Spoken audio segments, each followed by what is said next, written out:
नमस्कार। आज हम एक ऐसी माँ की कहानी में उतरेंगे जिसके भोले से प्रेम के आगे खुद भगवान को भी झुकना पड़ा। ये कहानी है सच्ची भक्ति की, जो हर नियम, हर कायदे को चुनौती देती है और एक ऐसे रहस्य को जन्म देती है जिसने बड़े बड़ों को हैरान कर दिया।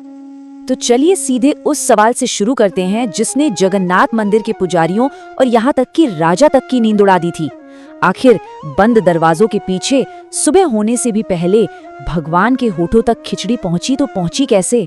कहानी हमें ले चलती है जगन्नाथ मंदिर के गर्भगृह में। माहौल एकदम शांत है, बाहर अभी अंधेरा है और यहीं उस खामोशी में कुछ ऐसा होने वाला है जो किसी ने सोचा भी नहीं था।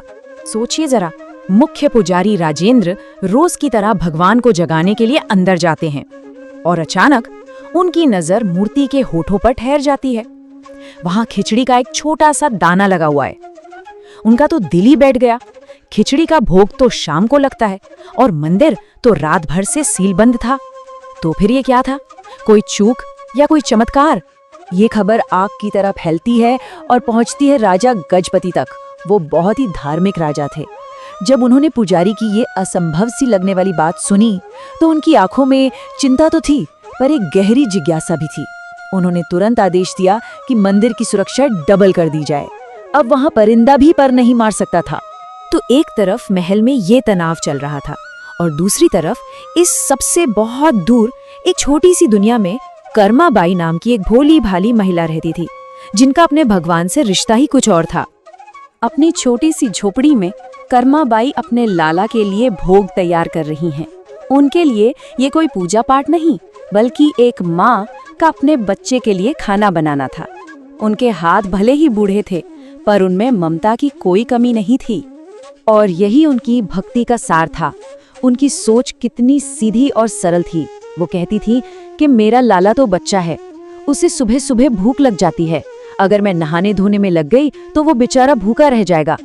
उनके लिए अपने भगवान की भूख सबसे पहले थी, नियम कायदे बाद में। लेकिन कर्माबाई की ये सीधी साधी भक्ति जल्द ही शास्त्रों के कड़े नियमों से टकराने वाली थी। कहानी में मोड़ तब आता है जब उनकी झोपड़ी पर एक पहुंचे हुए ज्ञानी साधु आते हैं। ज्ञानानंद नाम के वो साधु कर्माबाई को बिना नहाए भोग बनाते देखते हैं तो चौंक जाते हैं। वो उन्हें डांटते हुए कहते हैं, ये क्या कर रही हो? बिना स्नान किए भगवान का भोग, ये तो घोर पाप है।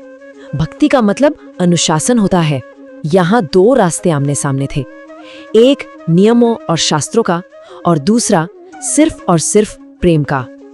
साधु की बातें सुनकर बेचारी कर्माबाई का दिल टूट गया। उनकी सीधी साधी भक्ति पर अब शक और नियमों का बोझ आ गया था।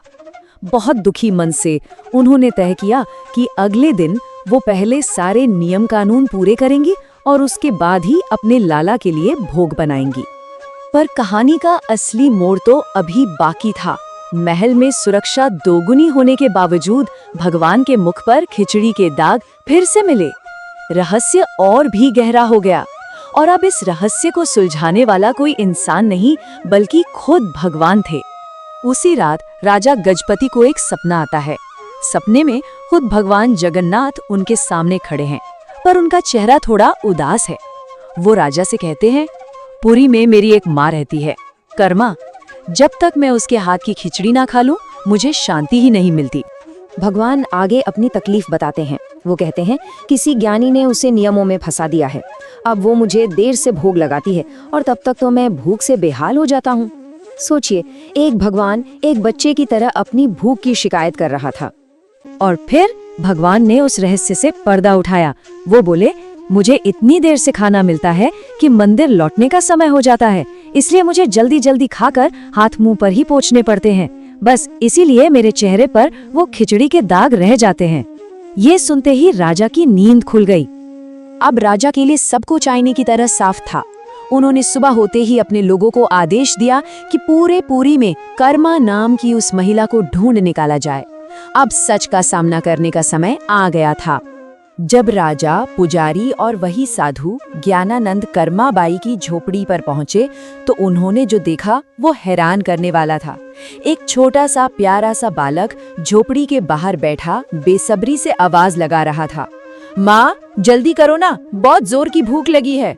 सब समझ गए कि ये कोई आम बालक नहीं, ये तो खुद उनके प्रभु हैं। ये नजारा देखकर साधु ज्ञानानंद की आंखों से आंसू बहने लगे। उन्हें अपनी गलती का एहसास हुआ। उनका सारा ज्ञान एक माँ की सच्ची भक्ति के आगे फीका पड़ गया था। वो दौड़कर कर्माबाई के पैरों में गिर पड़े और बोले, मुझे माफ कर दो माँ, मैंने किताबें तो पढ़ ली पर प्रेम का मतलब नहीं समझ पाया। आपकी भक्ति ही असली शास्त्र है। कई साल बीत गए। एक दिन कर्माबाई ने अपना शरीर त्याग दिया और उस दिन मंदिर में एक और अविश्वसनीय घटना घटी। भगवान जगन्नाथ की पत्थर की मूर्ति की आंखों से आंसुओं की धारा बहने लगी। भगवान अपनी मां के जाने का शोक मना रहे थे। ये देखकर राजा गजपति ने एक ऐतिहासिक फैसला लिया। उन्होंने ऐलान किया कि आज से जगन्नाथ मंदिर में दिन का सबसे पहला भोग 56 भोग से भी पहले माँ कर्माबाई के नाम से बाजरे की खिचड़ी का लगेगा, ताकि भगवान को कभी ये ना लगे कि उनकी माँ उन्हें छोड़कर चली गई है। और ये कहानी हमें कर्माबाई की उसी सरल सी बात पर वापस ले आती है। वो तो बच्चा है, वो नियम कायदे नहीं, सिर्फ माँ का प्यार समझता है। शायद सच्ची भक्ति इतनी ही आसान होती है।